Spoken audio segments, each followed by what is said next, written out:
Hello મિત્રો, સ્વાગત છે તમારું મારી ચેનલ જલપાસ કિચનમાં। તો આજે હું તમારી સાથે શેર કરવાની છું વેજીટેબલ મસાલા મેગીની રેસીપી। તો રેસીપી જોતા પહેલાં જો તમે મારી ચેનલ પર નવા છો તો ચેનલને જલ્દીથી સબસ્ક્રાઇબ કરી લો, જેથી આવનારા વિડીયોની નોટિફિકેશન તમને સૌથી પહેલાં મળતી રહે। તો ચલો બાળકોની મનપસંદ એવી વેજીટેબલ મસાલા મેગી બનાવવાનું શરૂ કરીએ। વેજીટેબલ મસાલા મેગી બનાવવા માટે આપણે મેગી અને તેની સાથે આવતા મસાલાની જરૂર પડશે। તો અત્યારે મેં 2 પાઉચ જેટલી મેગી લીધી છે। તમારે જો વધારે બનાવવી હોય તો વધારે લેવાની। આ સિવાય વેજીટેબલમાં 1 નંગ જેટલું કેપ્સિકમ લઈશું। તેની સાથે સાથે 1 લીલું મરચું કાપીને લીધું છે। ત્યારબાદ લસણ લેવાનું છે, ટામેટાં, ડુંગળી અને ગાજરને ઝીણા સમારીને લઈશું। આ વેજીટેબલ મસાલા મેગીમાં લસણનો ટેસ્ટ ખૂબ જ સરસ આવતો હોય છે, તો તેને જરૂરથી ઉમેરજો। ત્યારબાદ હવે એક મોટી કઢાઈમાં 2 ચમચી જેટલું તેલ ઉમેરવાનું છે અને તેલને એકદમ સરસ ગરમ કરી લેવાનું છે। આ સિવાય તમે તમારા મનગમતા વેજીટેબલ ઉમેરી શકો છો। તો હવે તેલ એકદમ સરસ ગરમ થઈ ગયું છે। તો તેલ ગરમ થઈ જાય ત્યારબાદ તેમાં પહેલાં તો આપણે લસણને શેકી લેવાનું છે। લસણ એકદમ સરસ રીતે શેકાઈ જાય ત્યારબાદ તેમાં ડુંગળી ઉમેરવાની છે અને ડુંગળીને પણ એકદમ સરસ રીતે શેકી લેવાની છે। તો હવે તમે જોઈ શકો છો કે લસણ એકદમ સરસ શેકાઈ ગયું છે।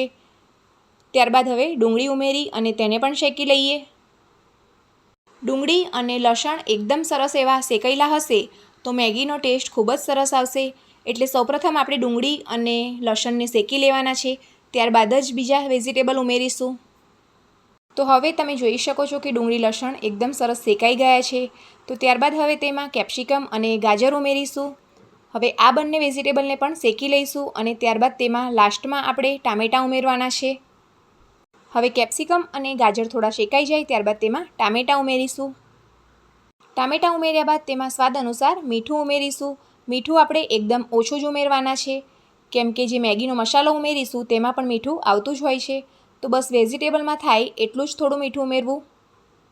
ત્યારબાદ 2 ચમચી જેટલો ટોમેટો સોસ ઉમેરવાનો છે। જો તમને ટોમેટો સોસ વધારે પસંદ હોય તો તમે હજુ પણ 2 ચમચી વધારે ઉમેરી શકો છો। સોસ ઉમેર્યા બાદ 2 પાઉચ જેટલો મેગી મસાલો ઉમેરીશું। આ સિવાય જો તમારે મેગી એકદમ સ્પાઇસી બનાવવી હોય તો અડધી ચમચી જેટલું લાલ મરચું પાવડર પણ ઉમેરી શકો છો। હવે મેગી મસાલો ઉમેર્યા બાદ મસાલાને વેજીટેબલમાં એકદમ સરસ રીતે મિક્સ કરી લેવાનું છે। ત્યારબાદ તેમાં મેગી ઉમેરીશું। હવે મસાલો એકદમ સરસ રીતે વેજીટેબલમાં મિક્સ થઈ ગયો છે। તો ત્યારબાદ તેમાં મેગી ઉમેરીશું। તો મેગીને આ રીતે મેં ટુકડા કરી લીધા છે। મેગી ઉમેર્યા બાદ 2 ગ્લાસ જેટલું પાણી એડ કરીશું। પાણી એડ કર્યા બાદ તેમાં આપણે 2 ચમચી જેટલા ચીલી ફ્લેક્સ નાખવાના છે। આ સિવાય તમને જો શેઝવાન સોસ પસંદ હોય તો તમે એ પણ 2 ચમચી જેટલો ઉમેરી શકો છો। હવે મેગીને આપણે ઢાંકીને થવા દઈશું। થોડીવાર બાદ મેગીને આપણે ચેક કરી લેવાની છે। તો તેને એકવાર આપણે મિક્સ કરી લઈશું। તો તમે જોઈ શકો છો કે મેગી હજુ પણ થોડી કાચી છે અને તેમાં પાણીનો ભાગ રહેલો છે। તો ફરીથી તેને ઢાંકીને 10 મિનિટ માટે થવા દઈશું। 10 મિનિટ બાદ આપણે ફરીથી ચેક કરીશું। તો હવે 10 મિનિટ થઈ ગઈ છે। તો આપણે ચેક કરી લઈએ। તો તમે જોઈ શકો છો કે મેગી આપણી એકદમ સરસ બફાઈ ગઈ છે અને તે બનીને રેડી થઈ ગઈ છે। તો ચલો ગરમા ગરમ વેજીટેબલ મેગીને આપણે સર્વ કરી લઈએ। તો છે ને વેજીટેબલ મસાલા મેગી બનાવવાની એકદમ સરળ રીત। તો તમે પણ તમારા ઘરે ચોક્કસથી ટ્રાય કરજો અને મને કોમેન્ટમાં જણાવજો કે આજની આ રેસીપી તમને કેવી લાગી।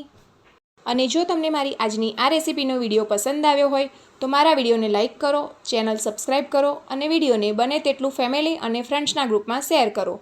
તો ફરી મળીશું આવી જ એક અલગ રેસીપીના વિડીયો સાથે।